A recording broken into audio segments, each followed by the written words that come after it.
Gracias nuevamente por las preguntas, Cristina por tus aportes, Estela y Loli por sus reflexiones. Como dijimos siempre, estaremos haciendo, son reflexiones preliminares, así que son borradores, y con estos aportes y preguntas la idea es reescribirlos. Y ya que estamos un poquito demorados, vamos a pasar a la tercera presentación y la última de este bloque. No quiero, ¿vas a habilitar tu cámara, Betsa?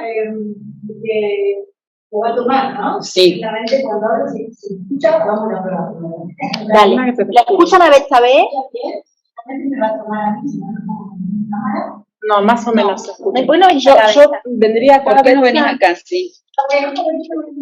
Porque Betsa es de la vieja escuela y no presentó, no va a tener PowerPoint, así que la vamos a escuchar nada más. Así que es importante escucharte bien. Mientras tanto, la presento, Betsabe Policastro.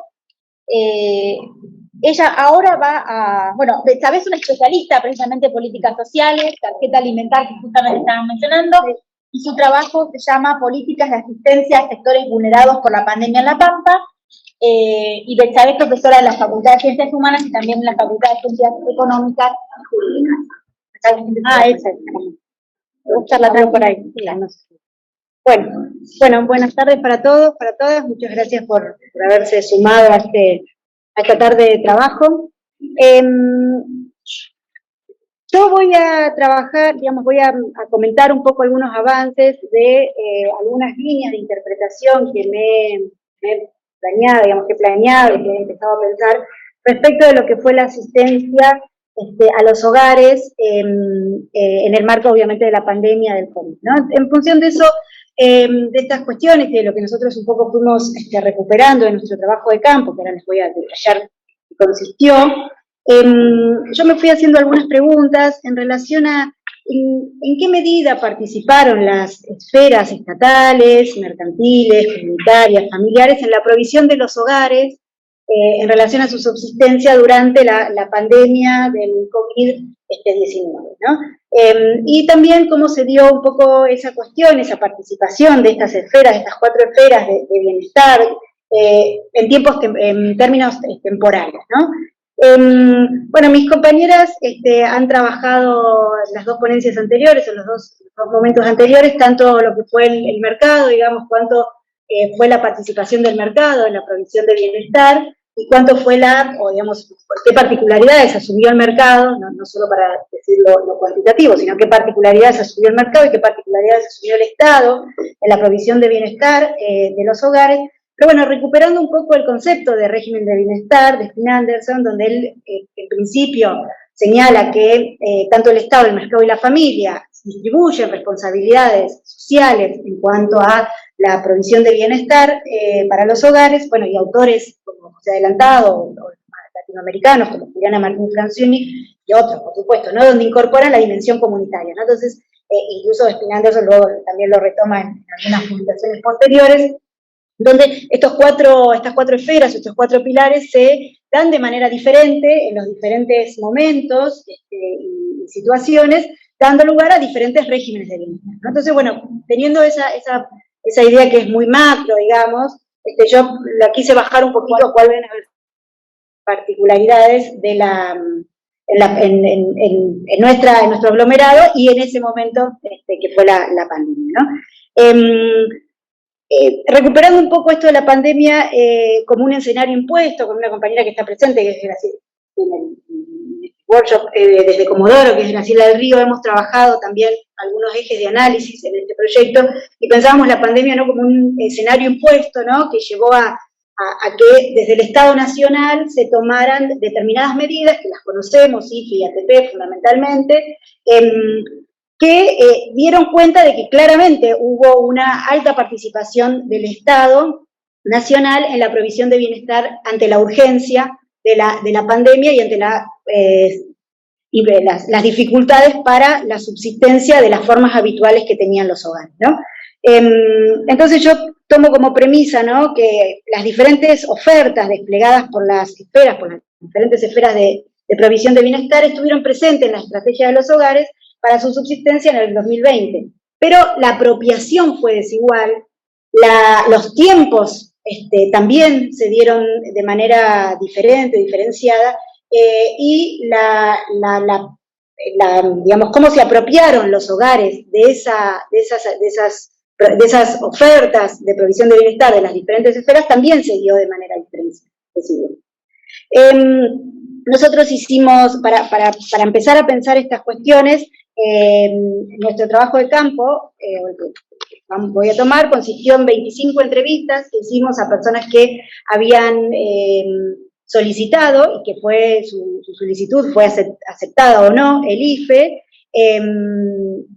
a 9 entre personas que los denominamos mediadores estatales y comunitarios, ¿no? Que consistieron en funcionarios de nivel nacional o funcionarios de nivel provincial y funcionarios de nivel municipal, tanto en Santa Rosa como en Tuay, y algunos referentes de organizaciones sociocomunitarias de la ciudad.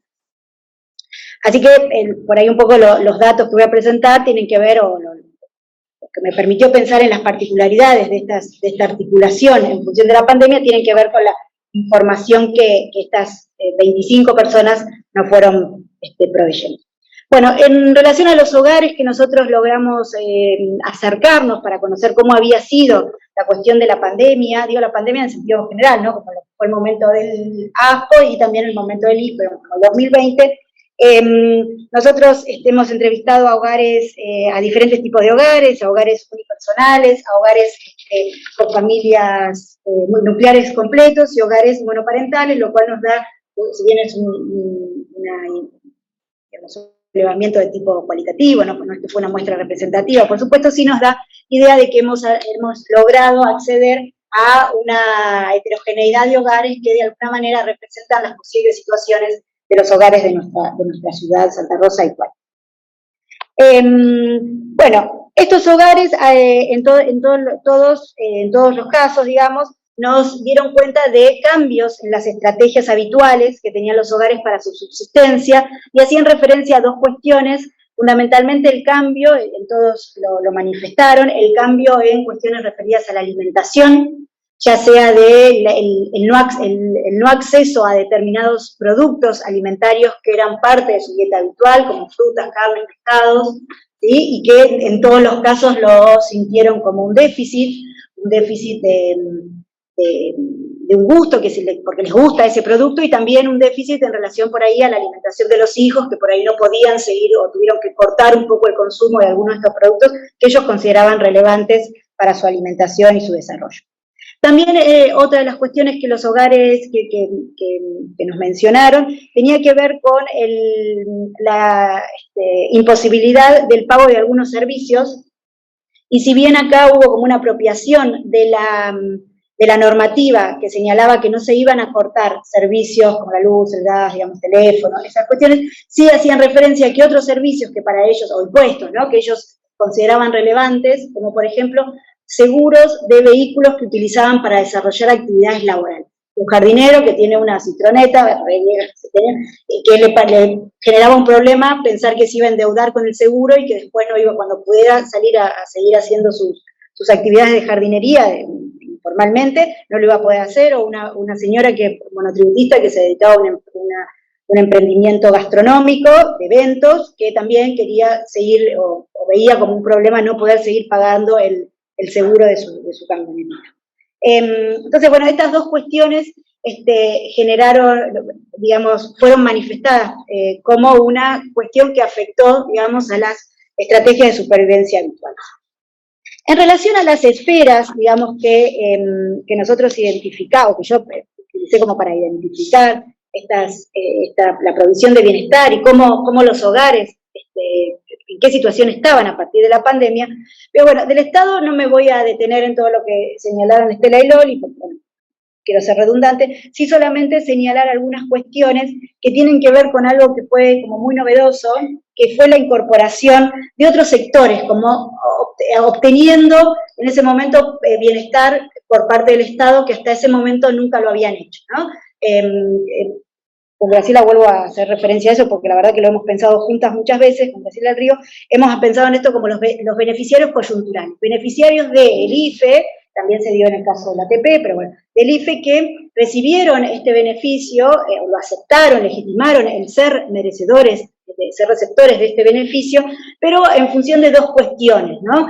Una tiene que ver con esto de que si el Estado era, o digamos, identificaban al Estado como responsable de no poder seguir mercantilizando su bienestar, ir obteniendo ese bienestar de parte del mercado como estaban acostumbrados, por ejemplo, el jardinero que no podía ir a hacer, o digamos, estas cuestiones, sí el Estado debía hacerse cargo de esa decisión que había tomado, y esa situación, esa idea, digamos, los ubicaba en un lugar de, no que esas personas se consideraban que iban a ser sujetos de nuevas políticas sociales, o se iban a ubicar en esa categoría de poblaciones vulnerables a las cuales el Estado suele asistir, ¿no? Entonces esta cosa de lo transitorio, ¿no? Es mientras, sí, bueno, sí, que me ayude porque mientras, ¿no? Entonces esto creo que apareció como algo muy novedoso de algunos sectores que empezaron a obtener bienestar o tuvieron bienestar a partir del Estado, lo aceptaron, lo legitimaron, pero con estas salvedades, ¿no? Digamos, con una responsabilidad, digamos, adjudicando una responsabilidad al Estado, por lo tanto, tiene que hacer, y con un tiempo, de finalización, digamos, ¿no? Y, por supuesto, no ubicándose en esa situación de que ahora yo soy parte de esos sectores, porque muchas veces hubo muchas críticas de estas personas que recibieron IFE por primera vez, que fueron estos beneficiarios coyunturales, de las personas que se ubican en ese lugar de poblaciones asistidas constantemente por el Estado, ¿no? Bueno, eso en relación al Estado. En relación al mercado, bueno, claramente las chicas de la primera ponencia lo mostraron, el mercado no dejó de proveer bienestar, sí, y en nuestra provincia esto fue, digamos, así, pero sí hubo como alguna dinámica, o se evidenció en las personas que entrevistamos, sí como cambió la dinámica, ¿no?, de cómo proveían. ¿No? Empezaron a ver ciertos, a identificarse ciertos espacios, ¿sí? Que el mercado, ciertos espacios que las personas podían utilizar para que el mercado siga proveyendo bienestar, porque esa era la manera en que están acostumbrados, ¿no? Situaciones como el caso de una señora que aprovechaba la verdura que le traía el hijo, que trabajaba en una verdulería, verdura ya descarte, entonces ella hacía como bolsitas para vender sopa y las vendía a la verdulería y le daban ese monto con cero costo, digamos, porque era verdura que se hubiera desechado, ¿no? Esas dinámicas, o una persona que limpiaba, que suele desarrolla su actividad limpiando autos, que a los clientes de mucha confianza iba al garage de la casa o al jardín de la casa y le limpiaba el auto y nadie se enteraba, digamos, y podía desarrollar eso, bueno, hacer hamburguesas, digamos, algunas de estas cuestiones también aparecieron, ¿no? Entonces, bueno, eso como que el mercado no deja ese protagonismo que siempre tiene, que suele tener en la provisión de bienestar, parece que en esta época de la pandemia tampoco lo ha dejado de lado. Incluso en el Estado, me olvidé de hacer referencia a ese gráfico que presentaron Dolores y Estela, donde estaban cruzadas la cantidad de políticas con los casos, ¿no? Con los casos en la provincia, y claramente en nuestra provincia los casos aparecieron, un pico ahí en agosto, o sea, julio-agosto, y aparecieron hacia fin de año, digamos, el fuerte de la provisión de bienestar por parte del Estado fue antes, mucho antes, digamos.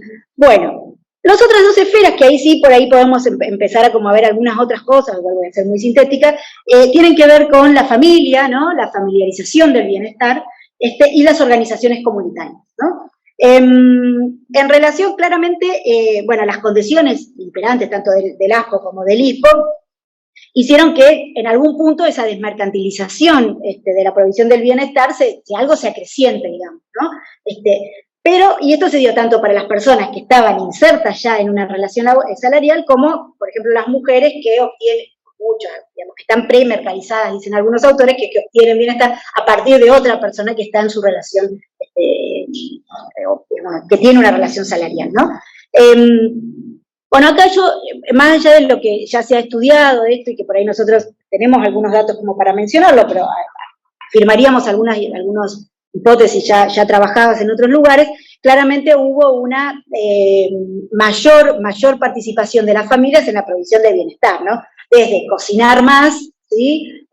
O hacer más malabares para cocinar, porque los productos que se podían obtener en el mercado disminuía la cantidad. Entonces estas estrategias de supervivencia, que en realidad los hogares, y especialmente los hogares en situación de vulnerabilidad, suelen desplegar en muchas situaciones, no solo en esta excepcionalidad de la pandemia.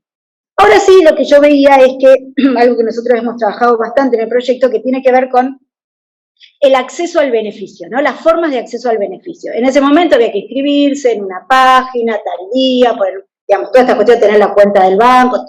Hemos analizado mucho esto, y Lucina lo mencionó, la chica también, hemos analizado mucho esto, cómo operaron como obstáculos para el acceso al IFE o al ATP, bueno, también, ¿no? Y ahí se ve claramente como esa posibilidad de acceso de ese bienestar que iba a ser provisto por el Estado fue mediado por las familias, ¿no? Porque en muchos casos nuestros entrevistados nos relataron que gracias a que mi hijo me ayudó, mi nuera me ayudó, yo ayudé a mi mamá a que, o una tía, digamos, esta mediación por parte de las familias para que esas personas puedan obtener el bienestar provisto por el Estado, también me parece como algo novedoso, ¿no? Como una participación de las familias, por ahí un poco indirecta, pero presente también. Y lo último es las organizaciones. Las organizaciones sociales, que nosotros hemos entrevistado a referentes de distintas organizaciones sociales, de distintos tipos de organizaciones sociales, han tenido un rol muy importante, dicho por ellos mismos, porque fueron los primeros que llegaron, ¿no? Es decir, fueron los primeros, por ejemplo, no sé, de referentes de la CCC, por ejemplo, y los anotamos a todos, los agarramos y los anotamos a todos. No preguntaron tanto, no pidieron tanto permiso a las personas y entraron a resolver, digamos, a lograr proveer bienestar, ¿sí?, a estas personas. Lo mismo con bolsones de comida, y de repente hicimos una colecta del bar, cosas muy pequeñas, muy puntuales, que también pueden ser analizadas en función de lo que señalaban en la ponencia anterior respecto a estas respuestas no institucionales, ¿no? A veces, ¿no? Pero claramente las organizaciones llegaron muy rápido, mucho más rápido incluso que el Estado, que ya estamos viendo que llegó bastante rápido, digamos, ¿sí?, o a lo que suele pasar. Así que eso creo que también fue la provisión de bienestar por parte de las organizaciones en momentos de crisis, suele tener un peso, digamos, muy importante, que por ahí en momentos de no tanto riesgo social, ¿no? Como decía Lidia al principio, no solo pensar en que uno se iba a contagiar, sino todo el impacto que tenía en términos económicos, sociales, etcétera. Las organizaciones son las que ahí enseguida toman la posta, ¿sí?, y empiezan a proveer bienestar de una manera muy, muy significativa, ¿sí? Incluso en este caso, en un contexto que era bastante desfavorable, porque no se podían tener los comedores abiertos, alguien por más buena voluntad que tenía, no podía trasladar por su gusto personal, porque hasta la policía paraba, digamos, hasta que obtuvieron los permisos, digamos, con todas estas trabas incluso, encontraron la forma de las organizaciones esto de llegar primero, ¿no? Así que bueno, más o menos. Buenísimo. Muchas gracias, Betsabe, por tu presentación. No sé si está Gabriela Densa. Gabriela también, acá cada cual eligió, y Betsa le pidió a Gabriela que muchísimas gracias por estar ahí, que tengan unos breves comentarios como para este proceso que estamos de repensar los trabajos. Te escuchamos, Gabriela. Y Gabriela, si no la conocen, la presento, es del Centro de Estudios de Investigación de Políticas Sociales Urbanas de la Universidad Nacional de 3 de Febrero. Gracias. Bueno, muchas gracias por la invitación. Súper interesante escuchar las presentaciones anteriores también, y también la de Betsabe. Yo he participado también de los proyectos PISA, pero en otro proyecto con un enfoque más centrado en estructura social, y entonces es como súper interesante, a mí que además me interesan las políticas sociales, escuchar los resultados del proyecto de ustedes. Yo voy a hacer algunos comentarios desde mi formación y mis intereses, que tienen que ver con esto de la mirada sobre regímenes de bienestar, que me parece súper interesante la decisión de Betsabe de estudiar qué pasó en el marco de la pandemia con la provisión del bienestar, desde esta perspectiva, ¿no?, de los estudios sobre regímenes de bienestar que miran el papel de las esferas, la familia, el Estado, la comunidad, el mercado, cuál es el peso de estas esferas y de qué manera intervienen en la provisión del bienestar.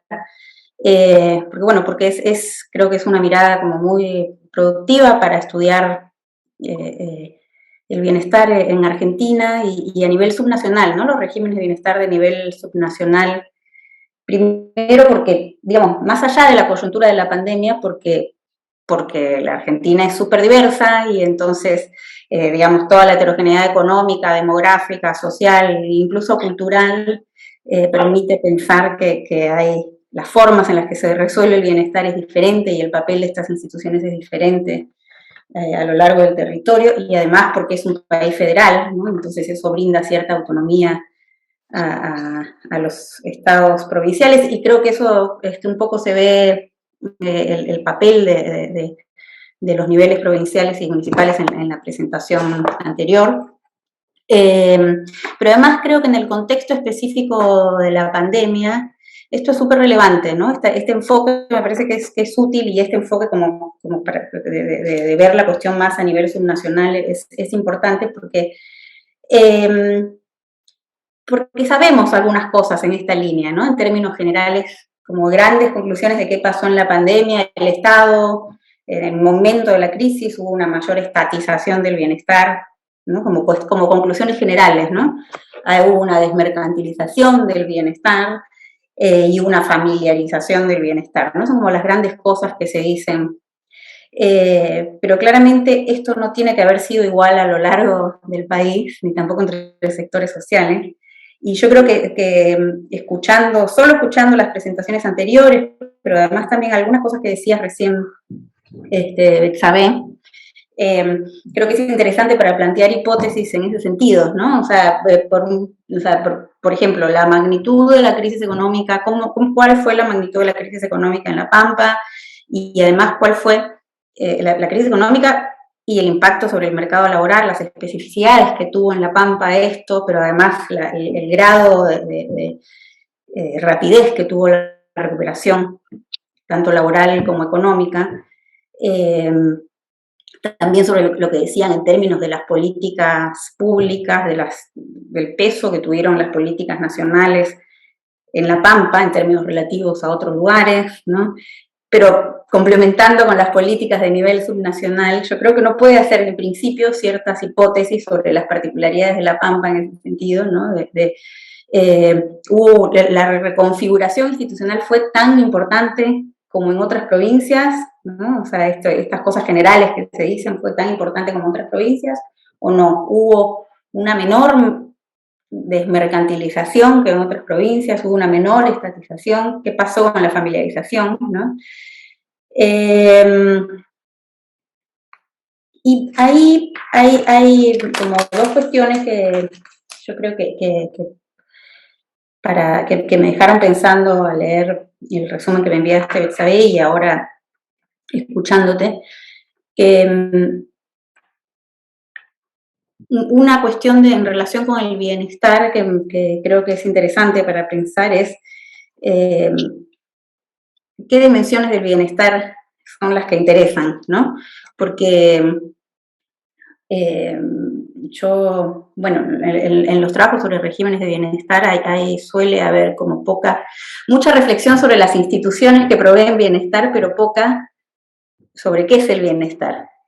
Y entonces ahí, uno puede pensar en el bienestar de una mirada multidimensional o no, y yo me preguntaba qué esferas son las que vos vas a poner el foco de interés, o se puso el foco de interés en este proyecto. Calculo que tienen que ver con todas las cuestiones más de subsistencia económica, ¿no? De alimentación, porque son cuestiones que mencionabas.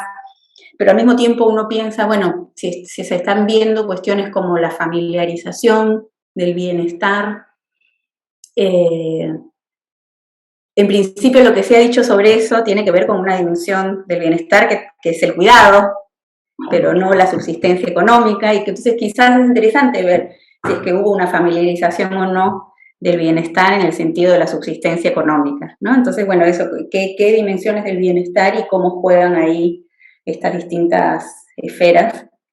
Creo que es un punto interesante.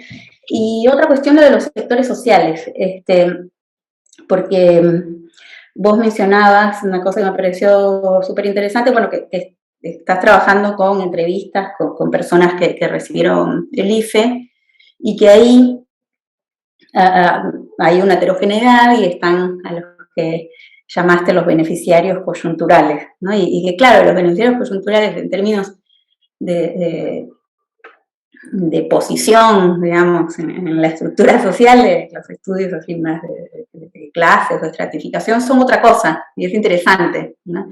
Y ahí quizás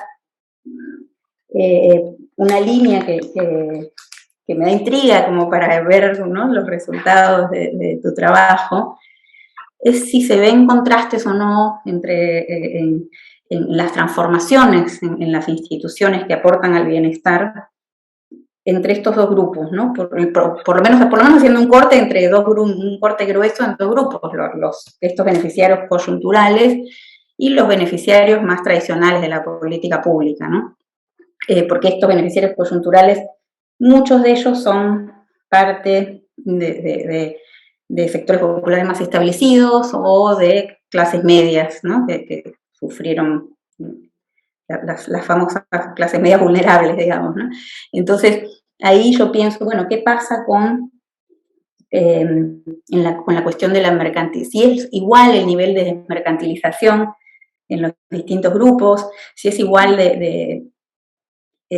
retomando como esto que planteaba el primer estudio de una mirada más macro, ¿no? Pero mirándolo de una mirada más micro, si la capacidad de recuperación de los distintos sectores es la misma o no, Entonces, si el nivel de mercantilización, digamos, de una desmercantilización, salida del mercado laboral y después vuelven al mercado laboral, si se produce igual de rápido en los distintos grupos.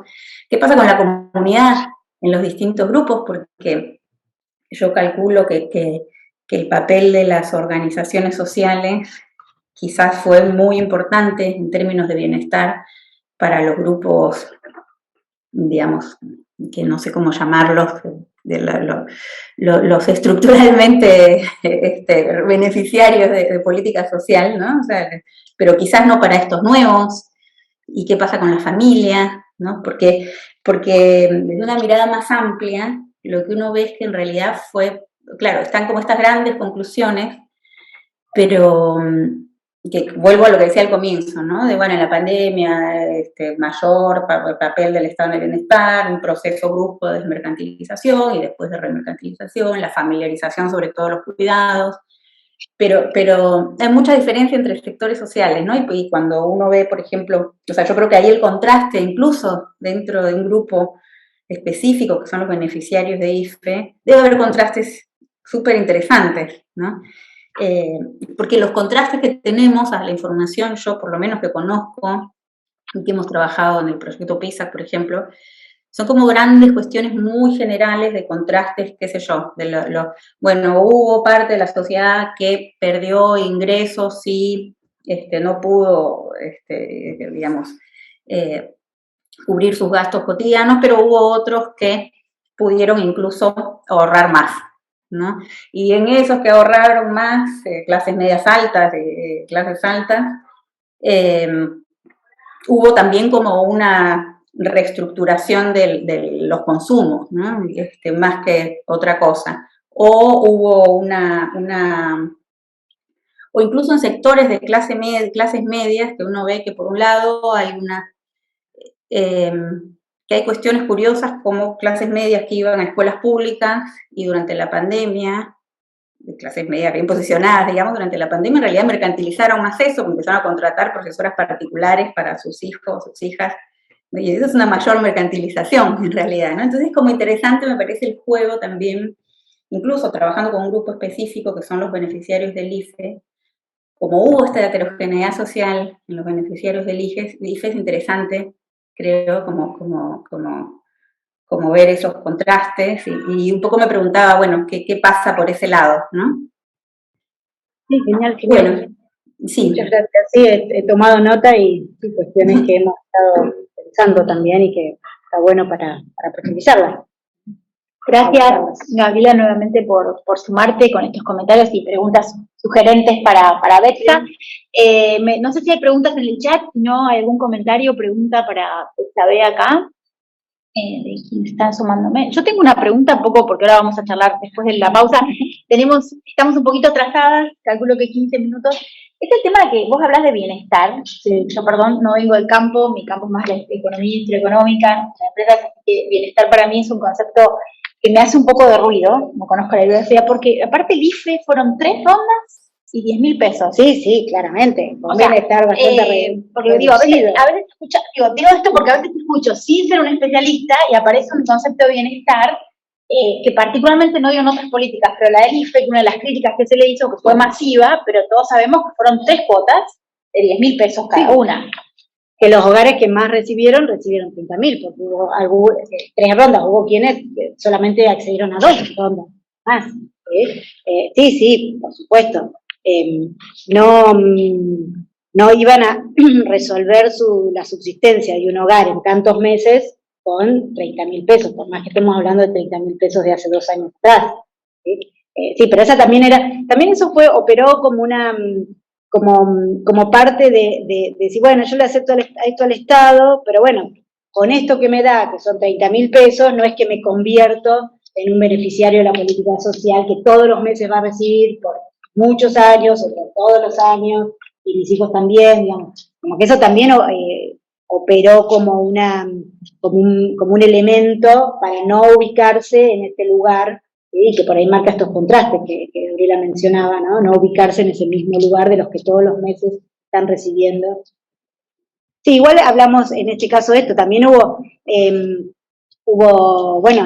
aumentos en otras prestaciones que ya se daban, ¿no? La tarjeta alimentar que justo se estaba distribuyendo y que la pandemia lo imposibilitó, y bueno, una de las estrategias fue depositar ese dinero en los que no tenían la tarjeta, pero sí en los que ya tenían la asignación universal, como transitoriamente en la asignación universal en esa tarjeta de asignación universal por hijo.